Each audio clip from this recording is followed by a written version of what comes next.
ഇതാണ് അയ്യപ്പൻ കളരി പഠിച്ചപ്പോൾ താമസിച്ചിരുന്ന വീട്. നമ്മുടെ കഴിഞ്ഞ എപ്പിസോഡ് കാണാത്തവർ തീർച്ചയായിട്ടും കാണുക.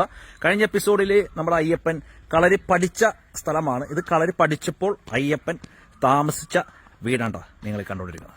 കണ്ട, അതിലുപരി ഇത് മാളിയപ്പുറത്തമ്മ ലളിതാംബിക, അയ്യപ്പന്റെ ഗുരുനാഥന്റെ മകളാണ് ലളിതാംബിക.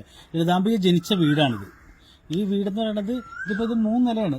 ഇതിന്റെ ഭൂമിക്കടിയിൽ ഇത്ര നില തന്നെ താഴത്തുണ്ട്. ഇത് ഒരു നില മേളിലും ഉണ്ട്. ഭൂമിക്കടിയിലോട്ടുണ്ടോ? ഇതിന്റെ ഭൂമിക്കടിയിലൊക്കെ ഉണ്ട്. അതിന്റെ അടിയിലാണ് നമ്മളുടെ ഗ്രന്ഥങ്ങളെല്ലാം ഇരിക്കുന്നത്. പഴയ താളയോല ഗ്രന്ഥങ്ങളും ഇപ്പോഴും അത് അനിയനാണ് എന്റെ അമ്പലത്തിലെ ശാന്തി തന്ത്രി. പുള്ളി അത് പിന്നെ കാത്തു സൂക്ഷിക്കുന്ന വായിക്കപ്പിനകത്ത്. പിന്നെ അതിനകത്ത് ഈ നാഗങ്ങൾ കാവൽ നിൽക്കുന്നവരാണ്. കാവലുണ്ട്. അതെ, നമുക്ക് പുറത്തുനിന്ന് ആരും അതിനകത്ത് പ്രവേശിക്കാൻ പറ്റത്തില്ല. എന്തായാലും അയ്യപ്പന്റെ ഈ കളരി പഠിച്ച സ്ഥലവും പിന്നെ നമ്മുടെ ഈ വീടൊക്കെ കാണാം.